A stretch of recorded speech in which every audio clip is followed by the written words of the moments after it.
इस अमेजिंग कहानी की शुरुआत होती है रोज नाम की एक लेडी को दिखाते हुए, जो कई टाइम बाद अपने पुराने घर जिसका नाम मैरूबोन था वहां पर अपने बच्चों को लेकर रहने के लिए आ रही थी। ये जगह तो फॉरेस्ट के एकदम बीचों बीच होती है, जहाँ पर कुछ समय पहले रोज रहा करती थी, लेकिन उसके हस्बैंड के मरने के बाद वो वहाँ से चली गई होती है। रोज जब वहाँ पर अपने सारे बच्चों के साथ पहुंच गई तो उसके बच्चे कुछ डरे हुए लग रहे थे। देखकर लग रहा था कि पास में उनके साथ जरूर कोई खौफनाक चीजें हुई हैं जो उनके प्रेजेंट में जीने नहीं दे रही। रोज के बच्चे तो उससे पूछने लगे थे कि क्या वो वापस हमारे लिए आएगा यहाँ पर। रोज ने हंसते हुए कहा कि ऐसा नहीं हो सकता, वो यहाँ पर बिल्कुल नहीं आएगा और हम हंसते खेलते अपनी जिंदगी यहाँ गुजार सकते हैं। जिसके बाद रोज अपने सारे बच्चों के साथ उस जगह को एक्सप्लोर करने लगी और काफी मजे भी करती है। अब यहाँ उनकी मुलाकात आसपास में रहने वाली एक लड़की जिसका नाम एली होता है। एली बहुत ही ज्यादा अच्छे नेचर की होती है, जो उनसे बहुत अच्छी तरीके से बातें भी कर रही थी। देखते ही देखते वो सभी मैरूबोन नाम के अपने घर के अंदर सेटल हो चुके थे। लेकिन कहते हैं ना कि सारी चीजें हमेशा सेम नहीं होती। अचानक अब रोज की तबीयत खराब होने लगी और इलाज के लिए पैसे ना होने के कारण वो काफी मजबूर हो जाती है। यहाँ पर आखिरी समय में रोज ने अपने बड़े बेटे जैक को बुलाया और उससे कहा कि तुम अपने भाई बहनों का अच्छी तरीके से ख्याल रखना,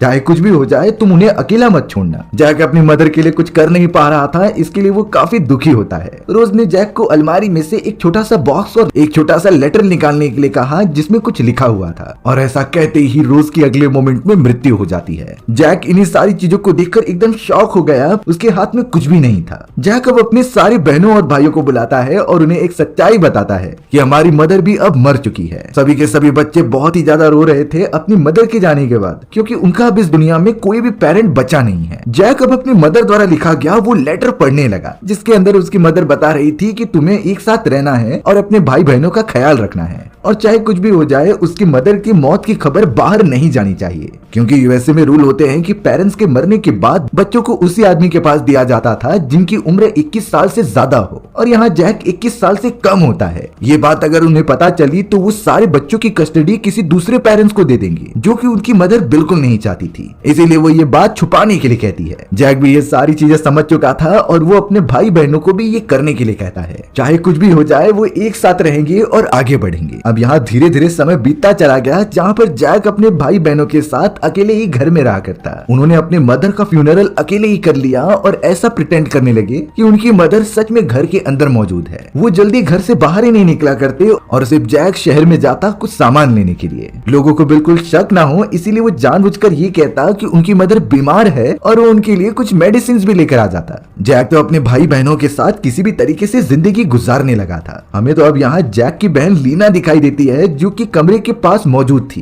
तभी अचानक बागीचे में कोई इंसान आया जिसने कि लीना को शूट करने की कोशिश की। अच्छी बात तो ये होती है कि लीना के बीच में वो कांच मौजूद था, जिससे कि बंदूक की गोली का डायरेक्शन चेंज हो गया और लीना किसी भी तरीके से अपनी जान बचाकर ये बातें अपने भाइयों को बताती है। वो सभी बहुत ज्यादा चौंक गए थे, इसीलिए अब जैक ने कहा कि हम बाहर निकलेंगे ही नहीं। इसी तरीके से समय बीतता चला गया। यहाँ पर जैक अब एली नाम की उस लेडी के पास आ जाता है, जो कि कहीं न कहीं एक दूसरे को पसंद किया करते थे। एली का भी इंटरेस्ट कहीं न कहीं जैक की तरफ दिखाई दे रहा था। यहाँ जैक ने अब तक किसी को भी पता नहीं चलने दिया होता है कि उसकी मदर मर चुकी है। पर अब हमें यहाँ पर मार्क नाम का एक लॉयर दिखाया गया, जो कि एली के ऑफिस में आ जाता है। मार्क तो यहाँ पर बहुत पहले से एली को पसंद करता था, लेकिन एली को उसके लिए कोई फीलिंग्स नहीं होती। मार्क ये देख लेता है कि जैक एली के साथ बहुत ही क्लोज है और वो जैक की मदर को पहले से पहचानता था। इसीलिए मार्क जैक के पास आकर कहने लगा कि मुझे तुम्हारी मदर ने कॉल किया था और उन्होंने कहा था कि मैं उनके मैरूबोन नाम की उस जगह को अच्छी तरीके से इन्वेस्टिगेट करके प्रॉपर्टीज पेपर बनाऊं, जिस पर उनके सिग्नेचर्स लगना बहुत जरूरी था। इसीलिए मार्क जैक से कहता है कि मैं तुम्हारे घर पर आ जाऊंगा तुम्हारी मदर के सिग्नेचर लेने के लिए, जिसके बाद सारी चीजें अच्छी तरीके से कंडक्ट कर ली जाएंगी। यहाँ पर जैक एकदम शॉक हो गया, क्योंकि वो इस बारे में किसी को नहीं बता सकता था कि उसकी मदर मर चुकी है। इसीलिए जैक ने अब मार्क से ये कहा कि मेरी मदर की तबीयत खराब है, इसीलिए तुम मुझे प्रॉपर्टी पेपर्स दे दो, मैं उनके ऊपर मेरी मदर के सिग्नेचर्स करा लूंगा।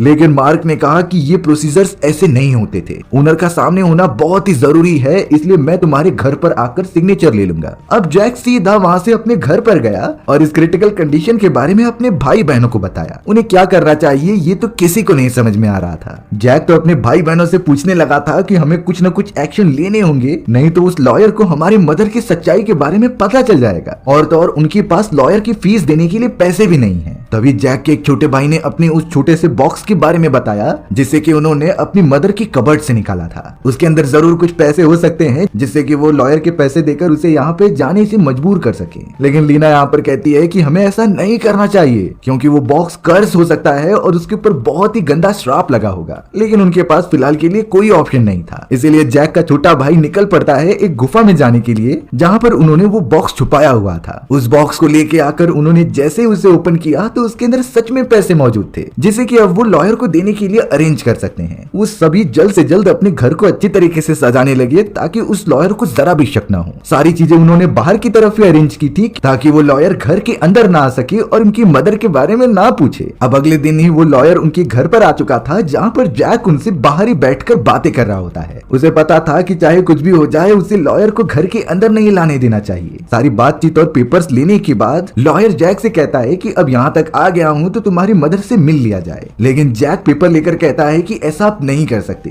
क्योंकि मेरी मदर बहुत ज्यादा बीमार है और इसी बीमारी में वो काफी एग्रेसिव हो चुकी हैं, इसीलिए आपका मिलना इस समय बहुत ही ज्यादा खतरनाक हो सकता है। जैक तो अब प्रॉपर्टी पेपर्स लेकर घर के अंदर चला गया जहाँ पर उसकी बहन लीना कई दिनों से अपने मदर की सिग्नेचर कॉपी करने की कोशिश कर रही थी और इतने ज्यादा प्रैक्टिस करने के बाद वो कामयाब भी हो जाती है पेपर्स के ऊपर सिग्नेचर करने के लिए। लेकिन तभी बाहर की तरफ जोर से बारिश होने लगी जिसके कारण वो लॉयर घर के अंदर आ जाता है। अब वो लॉयर सोचने लगा कि अंदर आने पर वो उसकी मदर से मिलकर ही जाए। यहाँ जैक को कदमों से पता चल गया कि जरूर वो लॉयर घर के अंदर घुसने की कोशिश कर रहा है, इसीलिए वो ऐसा नाटक करने लगा कि वो अपनी मदर से बातें कर रहा था। सिग्नेचर करने के बाद जैक तुरंत ही बाहर निकलता है और उस लॉयर को रोकता है। वो कहने लगा कि मेरी मदर बहुत ही ज्यादा गुस्सा कर रही है, इसीलिए आप ये पेपर लो और चले जाओ। लॉयर को इससे कुछ मतलब नहीं था क्योंकि उसे साइन पेपर्स मिल गए थे और अपने पैसे भी, जिसे लेकर वो खुशी खुशी वहाँ से चला जाता है। अब ये चीजें होने के बाद जैक अपने भाई बहनों के साथ काफी मजे कर रहा था। वो एंजॉय करते हैं क्योंकि इनके राज के बारे में किसी को नहीं पता चला। अब यहाँ एंजॉय करते समय जैक का सबसे छोटा भाई जिसका नाम सैम होता है वो अचानक अपना एक डाइस नीचे गिरा देता है। सैम ने जैसे ही एक डाइस उठाया तो उसके सामने एक और डाइस आ चुका था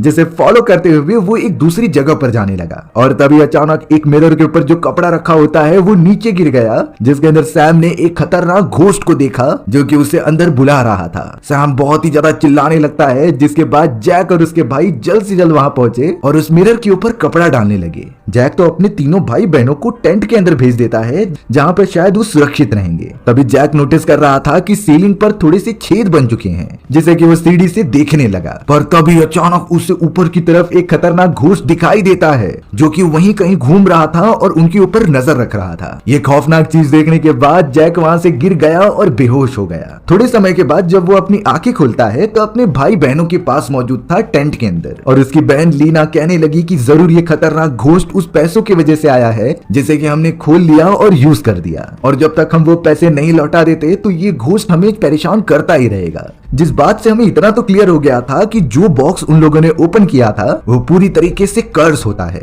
और अब उसके कॉन्सिक्वेंसेस उन सभी को झेलने ही पड़ेंगे। अब यहाँ पर हमें एली दिखाई गई जो ऑफिस के लिए जा रही होती है। तभी उसे वहां पर मार्क नाम का वही लॉयर मिल जाता है जो कार में बिठाकर उसे ड्रॉप करने के लिए चला गया था। रास्ते में मार्क यहाँ पर एली को जैक के फैमिली के बारे में बताता है। वो कहने लगा कि जैक की फैमिली कैसी है क्योंकि वो जरा भी घुलती मिलती नहीं थी और उसके सारे भाई बहन तो घर से कभी निकलते ही नहीं थे। मुझे वो फैमिली बहुत ही ज्यादा स्ट्रेंज लगती है। साथ ही साथ मार्क एली को जैक के फादर के बारे में भी बताता है कि किस तरीके से उसके फादर एक सीरियल किलर थे जो अचानक से कहीं बैंक से $10,000 लेकर गायब हो गए। लेकिन अब यहाँ पर एली मार्क से कहती है कि ये उनकी फैमिली प्रॉब्लम है, तुम्हें उसके बारे में सोचने की कुछ जरूरत नहीं। अब एली यहाँ पर सीधा जैक के पास चली गई थी जो फार्म हाउस के पास ही बैठे हुए होते हैं। एली ने तो जैक से उसके फादर के बारे में पूछने लगी जो कि सीरियल किलिंग का काम किया करते थे। जैक अपने फादर के बारे में सुनकर एकदम डिस्टर्ब हो जाता है क्योंकि वो बिल्कुल भी नहीं चाहता था कि उसके फादर के बारे में जरा भी कुछ बात की जाए। जैक ने बताया कि उन्होंने हमारी फैमिली को इतना ज्यादा टॉर्चर किया है कि हम सह नहीं सकते थे। यहाँ एली नोटिस करती है कि जैक काफी डिस्टर्ब हो चुका है, इसीलिए वो उसे किस करके थोड़ा सा रिलैक्स कराती है। वहीं कुछ दूरी पर मार्क मौजूद था जो कि ये सारी चीजें देखकर काफी गुस्सा हो रहा होता है क्योंकि वो तो एली से प्यार करता था और एली जैक के पास जाती थी। उसके अंदर तो एक बदले की भावना जागने लगी।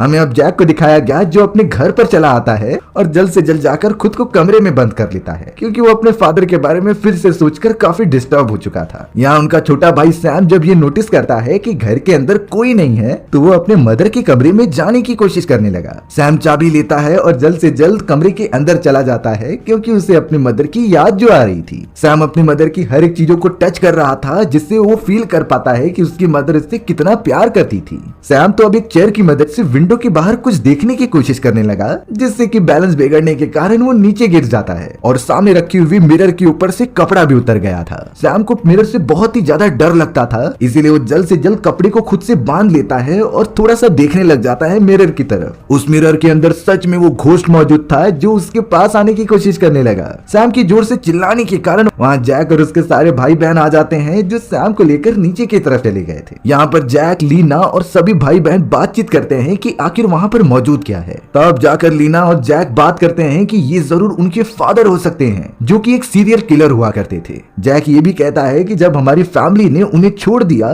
तो वो हम सभी को भी मारने के लिए यहाँ पर आए थे और अब इतना ज्यादा टॉर्चर करने के बाद जैक और उसके भाइयों ने मिलकर उसके फादर को सीलिंग के अंदर बंद कर दिया ताकि वो कभी आजाद ना हो पाए। लीना को लगता है कि उन्हें जल्द से जल्द अपने फादर का फ्यूनरल कर देना चाहिए क्योंकि ये उनका ही घोस्ट है जो चारों तरफ फैल के हमें डरा रहा है। अब यहाँ हमें मार्क नाम की उसी लॉयर को दिखाया गया जिसे कि एक अमेरिकी कंपनी से काफी अच्छा ऑफर मिला होता है जो उसकी सैलरी काफी दुगनी करके देने वाले थे, लेकिन सबसे पहले मार्क को $5,000 डिपॉजिट करने पड़ेंगे। मार्क इस अपॉर्चुनिटी को खोना नहीं चाहता था पर उसके पास उतना अमाउंट भी नहीं होता। तब जाकर मार्क को एक न्यूज़पेपर हेडिंग मिलती है जिसके अंदर जैक के सीरियल किलर वाले फादर के बारे में बताया गया। आर्टिकल में लिखा था कि जैक के फादर ने $10,000 से भी ऊपर का अमाउंट चुराया और वहां से कहीं दूर चले गए। इस बात से मार्क को एक बात याद आती है कि उसने जब जैक से पैसे मांगे तो जैक ने $200 बहुत आराम से दे दिए थे, जिसके बाद मार्क को लगने लगा कि शायद उसके फादर घर पर ही गए होंगे और अपने चुराए गए सारे पैसे अपने बच्चों को देने के बाद वहां से कहीं दूर निकल गए।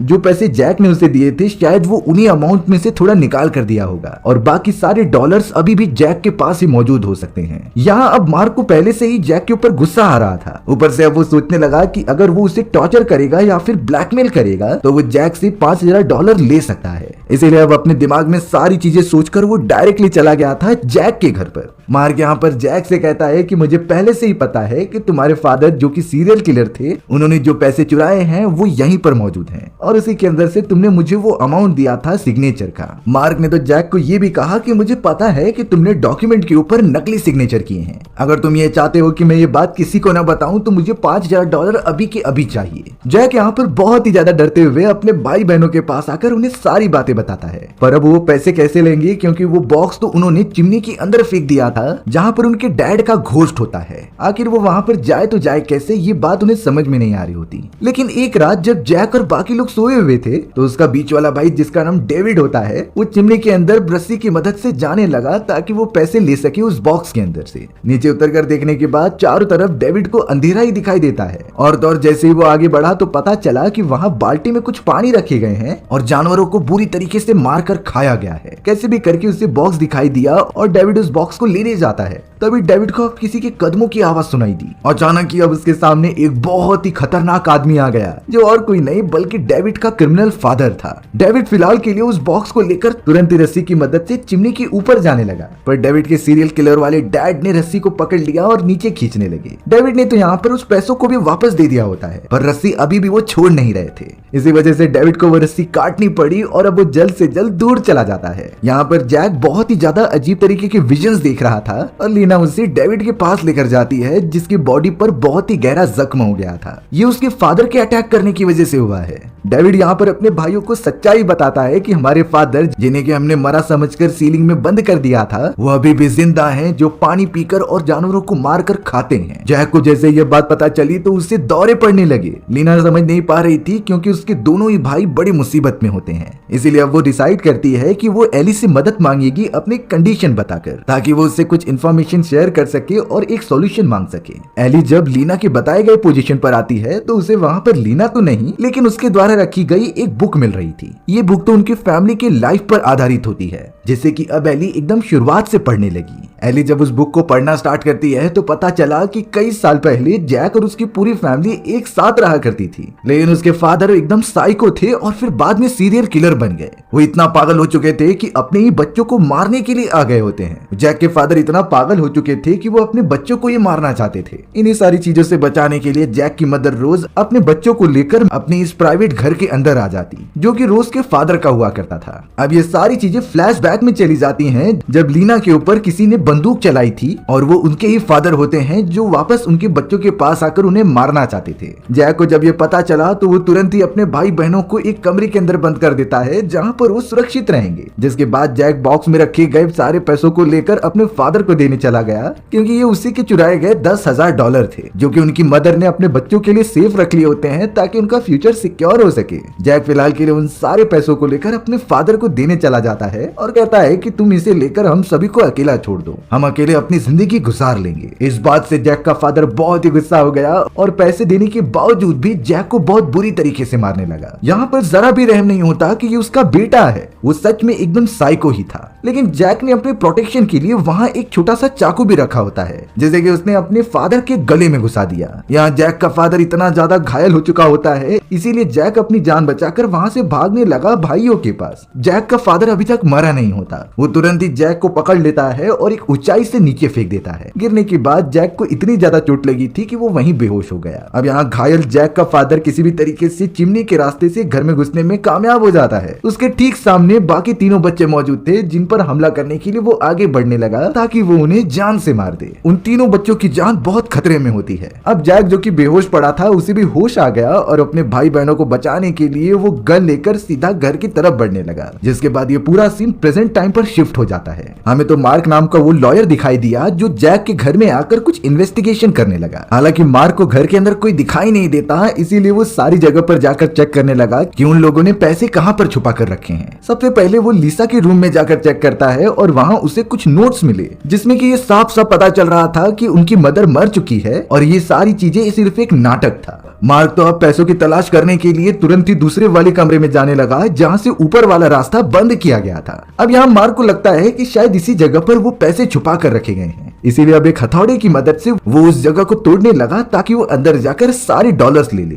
वो जैसे ही दरवाजा तोड़कर अंदर घुसता है तभी मार्क को वहाँ पर 3 डेड बॉडीज दिखाई दी जिनकी हालत काफी खराब हो चुकी थी और ये डेड बॉडीज और किसी की नहीं बल्कि जैक के उन तीनों बहन भाइयों की थी। बात ये होती है कि जिस समय जैक के फादर हमला करने के लिए उनके तीनों भाई बहनों के पास आए थे तो उन्होंने तीनों को बहुत बुरी तरीके से जान से मार दिया और जब जैक बंदूक लेकर वहां पहुंचता है तो उसे भी ये बात पता चल चुकी थी कि उसके भाई बहन मर चुके हैं और उसके फादर अभी भी उस बेसमेंट के अंदर जिंदा हैं। इसीलिए अब ना चाहते हुए भी जैक को उस पूरे बेसमेंट का दरवाजा ईंटों से बंद करना पड़ा ताकि उसके फादर बाहर ना निकल सके। उस समय जैक अपनी जिंदगी में एकदम अकेला हो चुका था। एक उसके भाई बहन ही थे जो उसका सहारा बनकर रहते थे, अब तो वो भी मर चुके हैं। इसी वजह से जैक के दिमाग में मल्टीपल पर्सनालिटी डिसऑर्डर क्रिएट हो जाता है। उसने अपने भाई बहनों की डेड बॉडीज का फ्यूनरल नहीं किया और उनकी यादों के सहारे जीने लगा। जैक की हालत इतनी ज्यादा खराब हो जाती है कि वो अपने बहन भाइयों की तरह कभी कभी बात करने लगता और उनकी जगह पर रहकर एक्सपीरियंस करता। यानी कि जैक के अंदर टोटल 4 पर्सनालिटीज मौजूद थी जो अपने भाई बहनों की रिक्वायरमेंट के हिसाब से बदलती रहती। और तब से ही जो जैक के दिमाग में चल रही थी वो उसकी इमेजिनेशंस हैं जो आज तक मान ही नहीं पाया कि उसके भाई बहन मर चुके हैं। ये सारी चीजें एली किताब में पढ़ रही थी तो वो शॉक हो जाती है। इसीलिए वो जल्द से जल्द घर के अंदर आई जहाँ पर वो जैक को देख पा रही थी कि वो अजीब तरीके की एक्टिंग कर रहा है, कभी अपनी बहन की तरह तो कभी अपने भाई की तरह। यानी कि किताब में लिखी गई हर एक चीजें जैक ने लिखी थी और वो बहुत पहले किसी को इस बारे में बताना चाहता था पर वो कर नहीं पाया। एली को तभी अचानक ऊपर के कमरे से आवाज आती है। वहाँ पर मार्क था जो चिल्ला रहा होता है तो वहाँ उसे जैक के भाई बहनों की डेड बॉडीज दिखाई दी और तो और मार्क के ऊपर किसी ने हमला करके उसे घायल कर दिया था जो तड़प रहा होता है। एली तुरंत ही मार्क के पास चली गई पर तभी दरवाजे के पीछे से एक खतरनाक आकृति बाहर निकलती है। ये और कोई नहीं बल्कि जैक के फादर थे जो पहले से काफी एग्रेसिव हो चुके हैं और सीरियल किलर होने के कारण वो डायरेक्टली एली के ऊपर कूद गए